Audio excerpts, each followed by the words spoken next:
Bonjour à toutes et à tous. Je profite de ce 8 mars 2021 pour vous parler évidemment de la Journée internationale de la femme et ce faisant parler de deux personnages. Le premier, c'est Ptahhotep, un vizir, donc la deuxième personnalité après le pharaon en Égypte, que j'ai eu le plaisir de voir lors de ma visite en Égypte récemment au niveau du musée de Imhotep, le grand bâtisseur.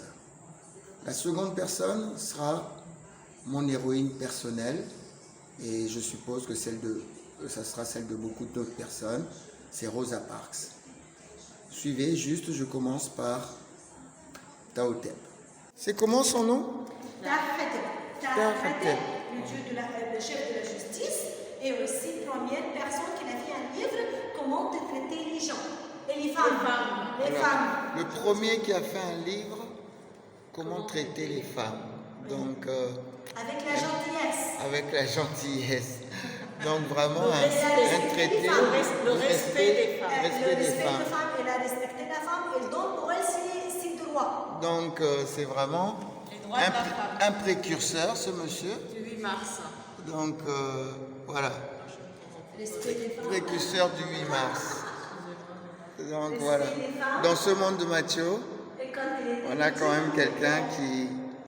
On voit donc que Imhotep est vraiment d'actualité et qu'il mérite vraiment d'être visité et connu, parce que déjà en 2367, alors qu'il était juge, il avait établi des règles protégeant la femme et traitant la femme avec dignité, lui dire merci, qu'elle puisse manger avant, qu'on puisse la traiter avec gentillesse. Il y a toutes ces choses-là que parfois on perd et qu'on ne fait pas jusqu'à maintenant en 2021.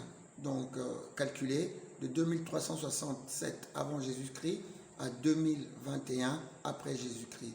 Donc la lutte mérite d'être poursuivie pour qu'on ait une société égalitaire. Le deuxième personnage à qui je voulais rendre hommage aujourd'hui est une femme. Mais quelle femme? Il s'agit de Rosa Parks. Rosa Parks est mon héroïne, comme je vous l'ai dit tout à l'heure, par rapport à ce qu'elle a fait. Son geste, aussi petit soit-il qu'on pourrait imaginer, a évidemment été récupéré par Martin Luther King, que tout le monde met au firmament. Mais avant que Martin Luther King devienne ce qu'il est, il a fallu ce geste de Rosa Parks.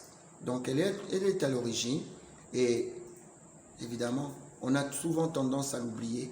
Sans elle, peut-être qu'on aurait encore la ségrégation aujourd'hui, peut-être qu'on aurait encore l'apartheid et toutes ces injustices qui sont liées à la race. Chapeau bas, madame. Et la lutte continue, malheureusement, parce que tout n'est pas encore vaincu. Mais vous rendre hommage aujourd'hui, c'est penser à toutes ces femmes qui souffrent au jour le jour, notamment aussi dans notre propre société africaine où la femme travaille énormément et à qui on ne pense pas souvent. Donc le 8 mars, le mois de mars, nous sommes avec vous.